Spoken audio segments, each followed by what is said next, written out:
The dog is relentless. He never sleeps. He never stops. Dan the man, scouring the yard for varmint. What are you doing, Danny? Where are you going, Danny? Where are you going, Danny?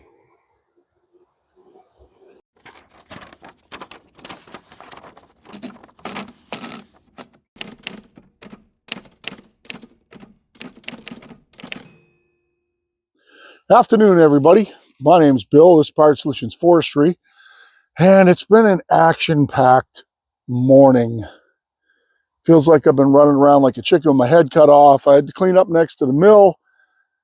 We've got bad weather coming. It's been kind of spitting rain all day, and I debated not even unwrapping the sawmill. However, I have a little 6x6 order that I need to cut 8-foot 6x6s out of pine, and for some rafter ties in a house or exposed beams in a house. And I have to go out and I have to choose the right log to do it. And I'm going to take you along for the ride and kind of take you through my process of how I choose a log and why. And hopefully that's interesting to some of you. When you're cutting customer orders, it's not like I just bring down 10 logs and just saw through them and say, oh, this one will make a cross tie, or this one will make pallet material, or this one will make 1x10s. I typically try to pull the log that most fits the job and also is going to give me the best return on the log. And I'm going to take you out to a couple of logs. Now, I'm just going to tell you that I cheated, and I did this early this morning. But I thought it'd be a good topic, and I'll tell you why I pick what I pick, how I pick them, and then I am going to throw a log up on the sawmill, and we're going to cut it apart into those 6x6s. And also for bonus material, we need purlins for Brian Carroll, so we're going to cut 2x4s as well. So let's go take a look. So basically, when I come out back, I'm trying to find, let's just say, the exact log that's going to fit the exact order. And if I don't have that, then I kind of pivot over to, all right, well, what log will cut the order plus some other stuff that I need?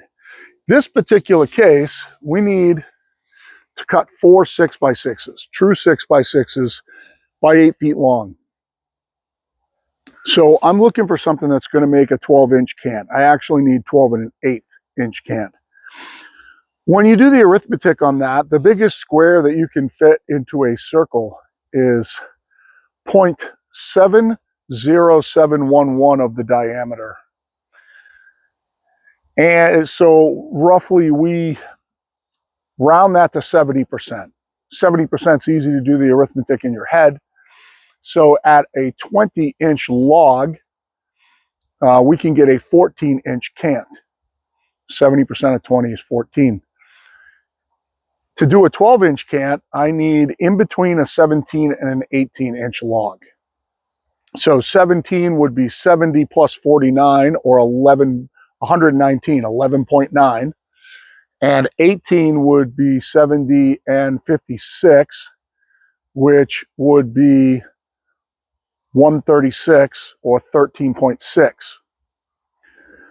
So we're looking for something on the small end in between 17 and 18 will fit the job perfect, and a little bit over 8 feet long. This log on the bottom down here is 20 inches on this end, and it is 9 foot too long. It's actually 8 foot to this knot right here, which is kind of a fat part of the small end. The small end is 17. So this log right here will cut the order. It's a little close, but it will cut the 4 6x6s. No doubt in my mind. The math is the math. Now, you have to take into consideration if there's swoops in the log or crooks in the log and all that stuff, and there aren't any of that in this. As a matter of fact, at 8 feet, it's a little fatter than the small end. It's very symmetrical and it's very straight. white pine. This is my small pine pile here. Let's just say things less than 10 feet where maybe I've cut them off a log because the log was crooked and I cut a good section out of it. What was left over, if it's millable, I put it over here. So this stuff is meant for somebody who, let's say they order 6 foot 1x6s or something like that, then I'm going to automatically pull a log out of here. If I show you some other logs here that would fit this order and tell you why I wouldn't pick them, well, like that log right there would fit the order too. That one right there would probably be borderline, but they're long. They're like 12 foot long. So I don't want to waste a 12-foot log on 8-foot 6x6s, even though the 8-foot 6x6s are over $40 a piece. That log right there on top, that would be close. It looks like it might be a 10, but it looks close on the diameter. Let's go ahead and measure this one because I didn't measure it this morning because that other log was so perfect. This one also does have some sweep to it. I was right. It's actually 11. So again, I probably wouldn't, unless there was a big flaw. It's 21 on that end.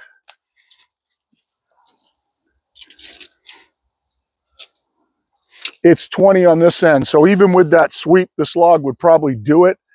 However, the only time that I would pick a log that's 11 foot long to cut 8-foot material is if there was a major flaw in it that I could cut off. Let's just say like one end narrowed down or had some big crook in it or something like that. So I probably wouldn't pick this log unless I had to. I'm going to take you out and show you another log. You might ask, why not pick a long log? There is a time I would pick a long log, and I'll show you an example right now.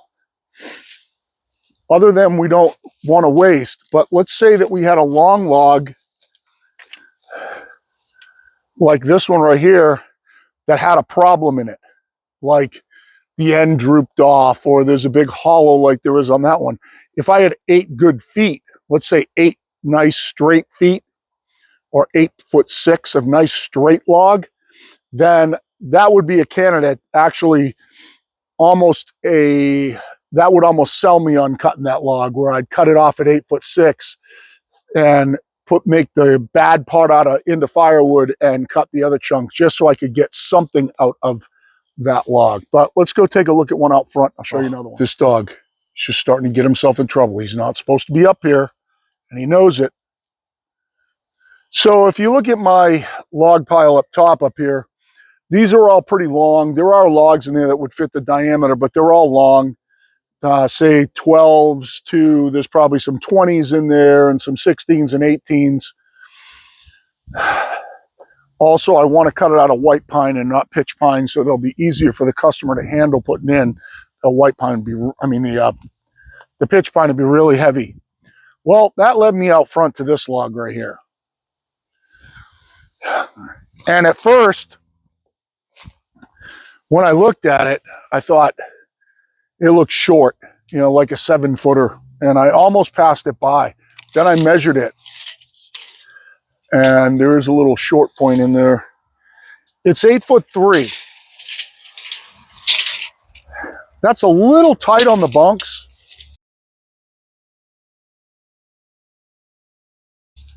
But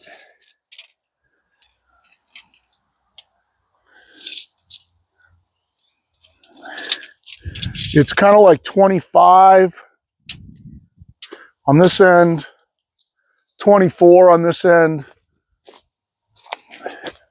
I didn't see the limb sticking out of it in the bottom. And on this side here, it's 24. So it's really symmetrical. And also, for my 12-inch cant, it's not close. It's plenty big enough. I'm actually going to get some bonus material out of this log if I cut it. And I need 2x4s for Brian. So that kind of led me to this log. I think I want to cut this one. Plus, another side of it is, this log just came in. It's pretty brand new. The bark is still stuck on it. It's been up off the ground. Not going to be really any bug problems. Like maybe that other log back there, especially being as tight as it is, if it has some bug problems on the outside that I can't cut off of it, it's not really good. This one won't have those bug problems.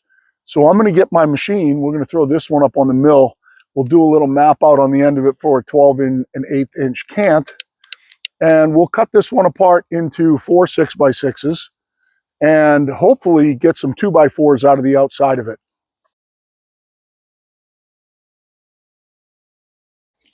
Well, you missed all the excitement of the top cut. The top cut itself went fine.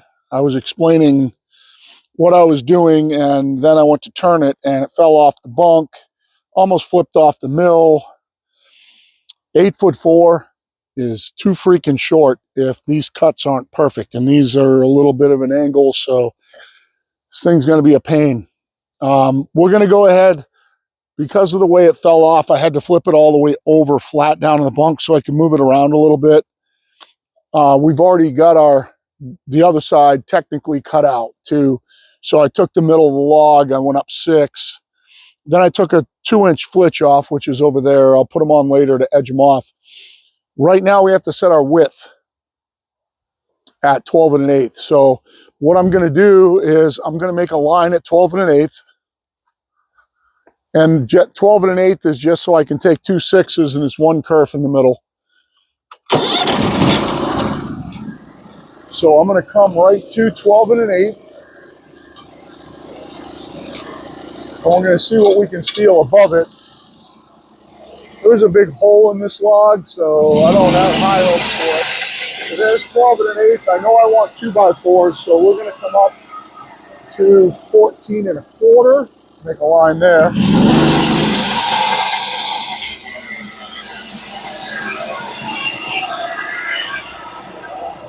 Just going to see where that's going to cut out over here. There's kind of a swoop in the log here.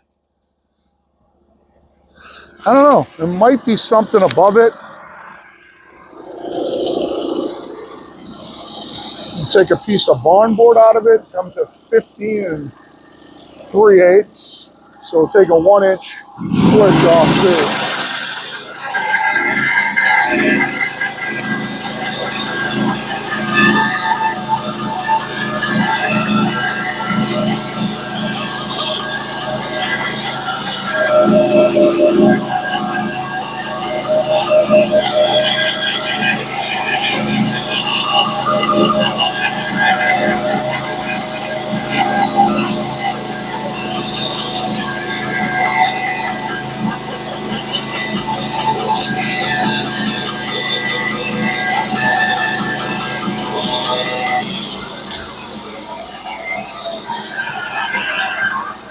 This is going to kind of be a heavy slab cut, but there's a big hole in it right here.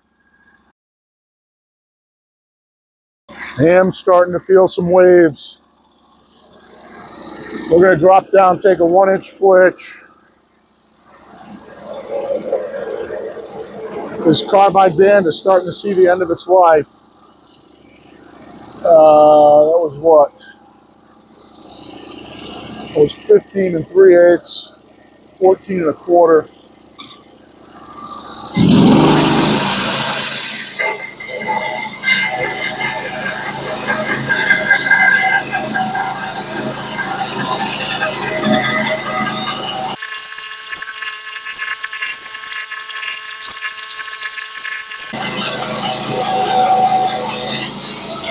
I'm trying as much as I can to keep the cutting pressure nice and even right now so I don't get any waves in it.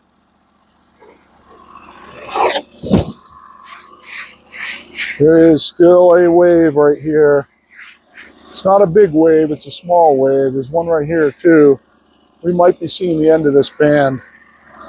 I'm going to go back and take a 2-inch flitch.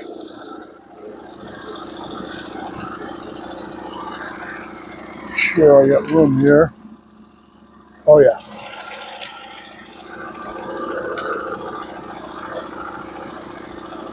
Then we're going to stand it up and we're going to see how it behaves. I'm going to try and take this pass nice and smooth.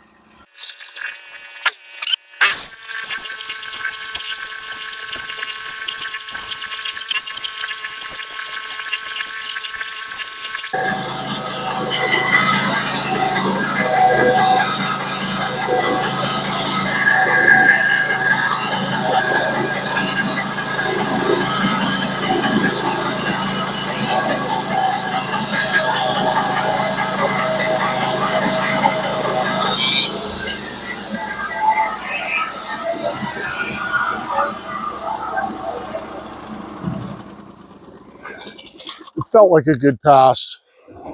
I took it so slow and smooth. I don't anticipate there'll be any waves in this one. There isn't. It's nice and smooth. So that's good. It's nice and smooth. Now we just got to flip it up, take the top off it.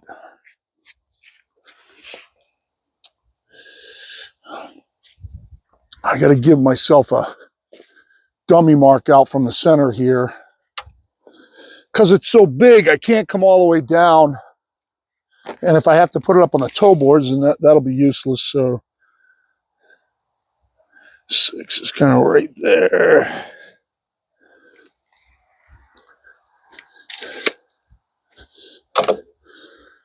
So let's get this thing spun up, and hopefully it doesn't fall off the bunks.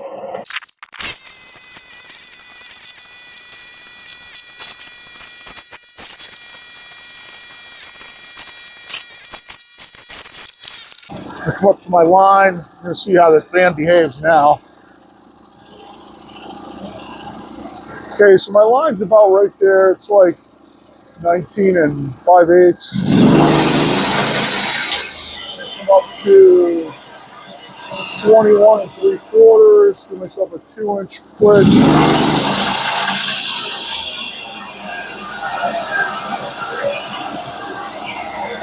Just based on what I'm seeing, that looks like it.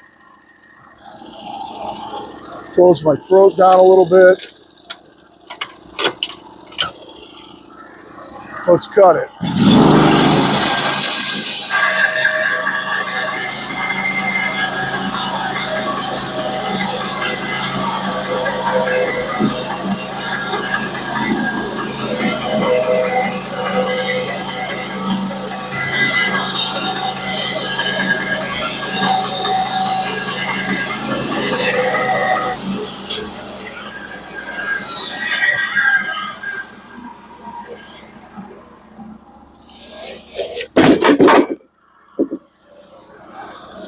We'll go back, we'll drop down the 2 inches. Cut that off. That's going to give us 3 2x4s here. It's 20 5/8, I think I said.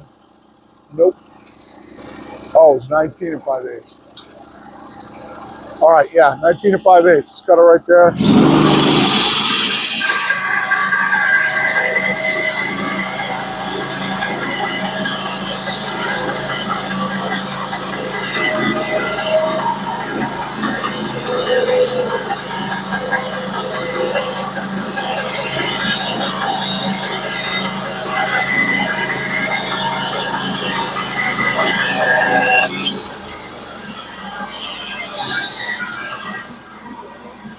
This one's going to get edged off.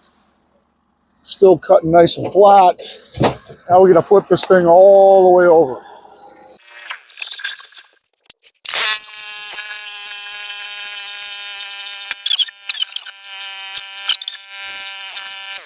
And we're going to do the same thing on this side that we did on the other. Come on.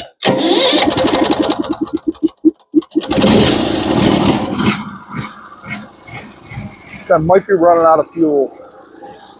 So we're going to come down to 12 1/8.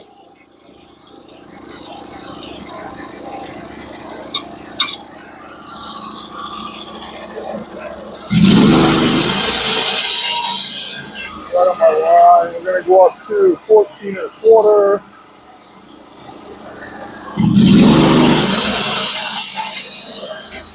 There might be one more here. Let's try 16 3/8.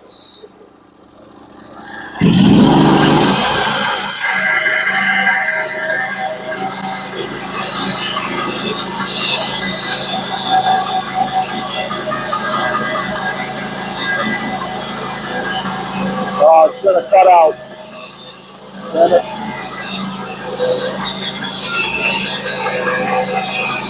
Oh, wasn't that bad? Wasn't that bad? That actually worked out all right. See a little bit of wane on the 2x4s, but nothing bad.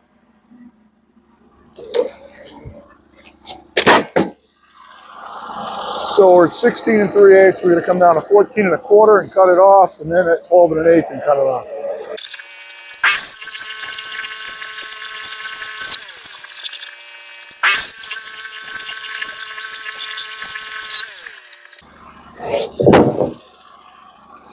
Now we got to cut it in half. We have to drop our stops down, and we're going to cut it in half at 6.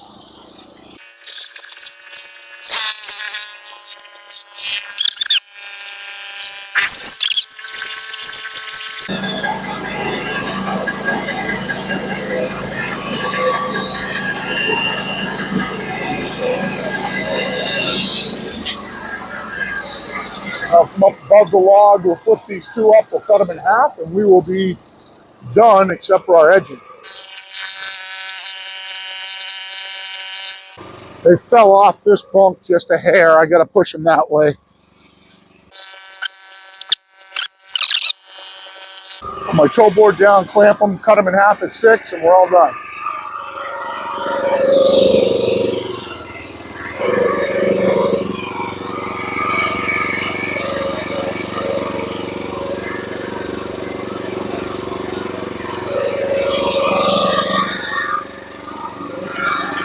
Come down to 6.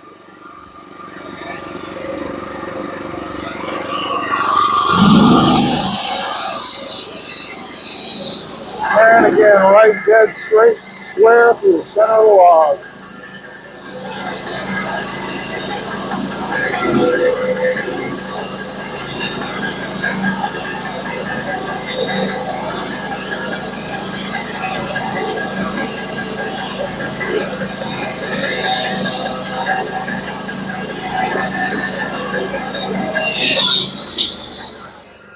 We'll get them jacked up on my toe board so that I can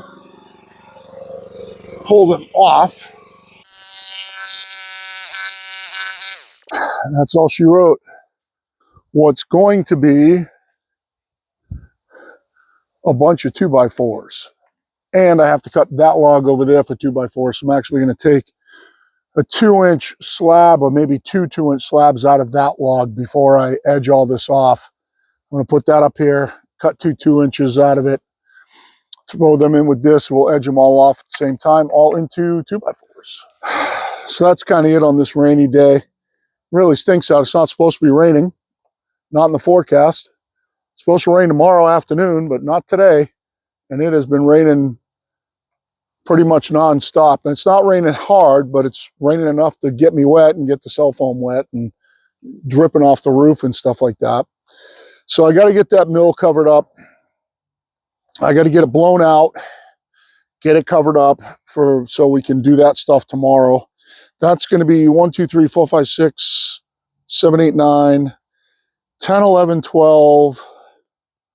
There's at least 12 2x4s over there. And then I should get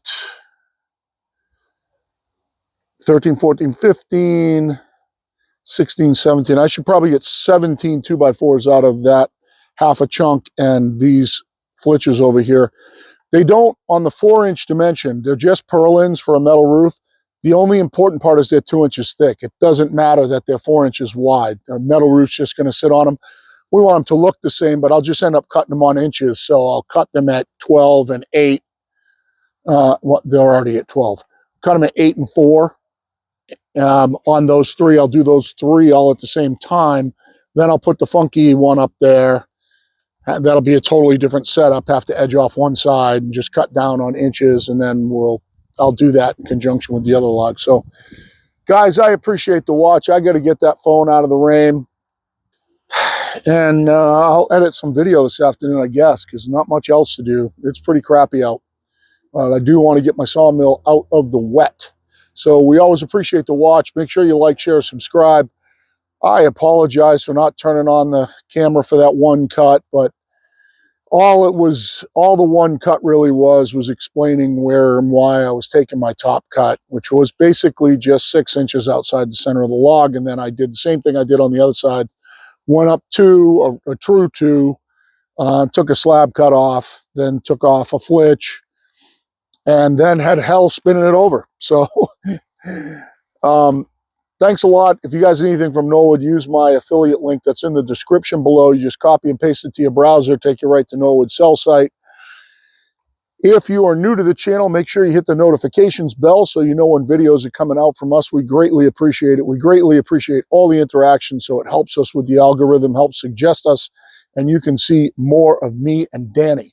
Danny is on a tear.